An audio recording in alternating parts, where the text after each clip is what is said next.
आज आपण संस्कृत नाट्यस्तबक या पाठातील तृतीयम पुष्पम पाहणार आहोत. या अगोदरच्या 2 व्हिडिओमध्ये आपण प्रथमम पुष्पम आणि दुसऱ्या व्हिडिओमध्ये द्वितीयम पुष्पम हा पाठ पाहिला होता. तर आजच्या पाठामध्ये आपण तृतीयम पुष्पम हा पाठ पाहणार आहोत.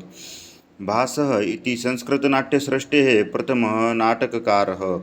भास हे संस्कृत नाट्यसृष्टीतले पहिले नाटककार आहेत. तस्य शैली सुबोधा सरसा च. त्यांची शैली सुबोध आणि सरस आहे. भासनाटकचक्रे महाभारतकथाम् अनुसृत्य लिखितः शोकात्मकः एकांकः नाम कर्णभारम्. भास नाटकचक्रामध्ये महाभारत कथेला अनुसरून लिहिलेली शोकात्मक एकांक नावाचे कर्णभारम हे नाटक आहे. अस्मिन् प्रसंगे शक्रः नाम इंद्रः याचकरूपेण आगत्य कर्णं कवचकुंडलानि याचते. ह्या प्रसंगामध्ये शक्र म्हणजेच इंद्र याचक रूपामध्ये येऊन कर्णाला कवचकुंडले मागतात. तर ही कथा समजून घेण्यासाठी आपल्याला आधी महाभारतातील एक प्रसंग समजून घेणे आवश्यक आहे, कारण ही कथा महाभारताशी संबंधित आहे.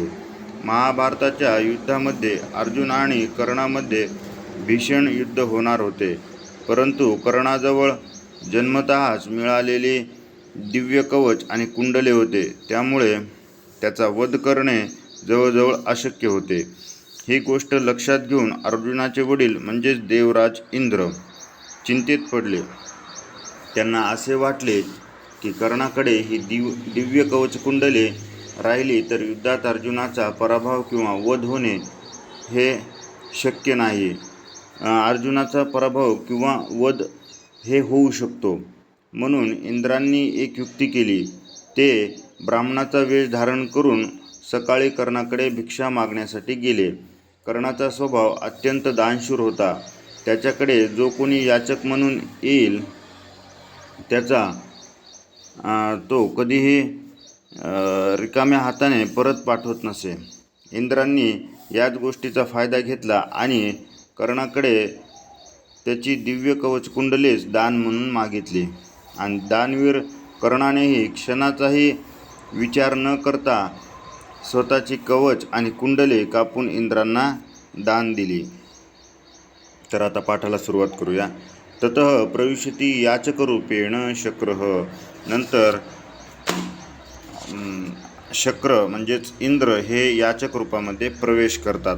शक्रः कर्णमुपगम्य भो कर्ण महत्तराम भिक्षाम याचे. इंद्र म्हणतात कर्णाजवळ जाऊन, हे कर्णा, मला मोठी भिक्षा मागायची आहे. कर्णः दृढं प्रीतोस्मी भगवन. महाराज, मला खूप आनंद झाला आहे. एषोहम नमस्करोमि. हा मी आपल्याला नमस्कार करतो. शक्रः आत्मगतम स्वतःशीच. किं नु खल्वहम वदामि. मी काय बरे बोलू. यदि दीर्घायू भवेती वदेयम. दीर्घायू भवेत. जर दीर्घायू हो म्हटलं तर हा दीर्घायू होईल. यदि न वदेयम मूढ इति माम परिभवती. जर मी नाही बोललो तर मला मूर्ख समजेल. तस्माद् उभयं परिहृत्य किं न खलु भाषे.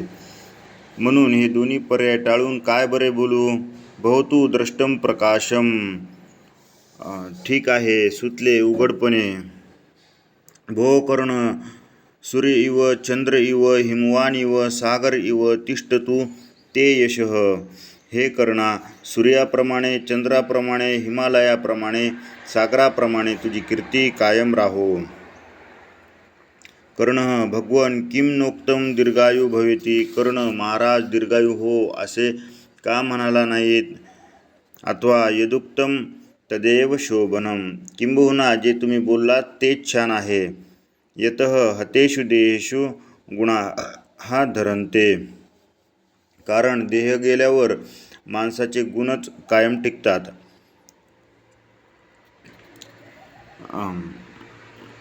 भगवन किम इच्छसी किमहम ददामी. महाराज, आपण काय इच्छिता, मी काय देऊ.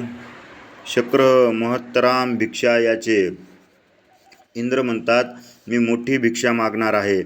कर्णः महत्तराम भिक्षाम भवते प्रदास्ये गो सहस्त्रम ददामी. कर्ण म्हणतो आपल्याला मी मोठी भिक्षा देईन, हजारो गायी देतो. शक्रः गोसहस्रमिति मुहूर्तकं क्षीरं पिबामी नेच्छामी कर्ण नेच्छामी. तर इंद्र म्हणतात, काय 1000 गाई असे म्हणालास, थोडा काळ दूध पेन कर्णा, नको मला हे नको. कर्ण किम नेच्छति भवान अपर्याप्तम कनकम ददामी. कर्ण म्हणतात, आपल्याला नको, मग अमर्याद सोने देतो. शक्र गृहीत्वा गच्छामी नेच्छामी कर्ण नेच्छामी. इंद्र म्हणतात, घेऊन जातो. कर्णा नको मला सोने नको. कर्ण तेनही जित्वा पृथ्वीम ददामी. कर्ण म्हणतो, तर मग पृथ्वी जिंकून ती देतो. शक्र पृथिव्या किम करिष्यामी नेच्छामी कर्ण नेच्छामी.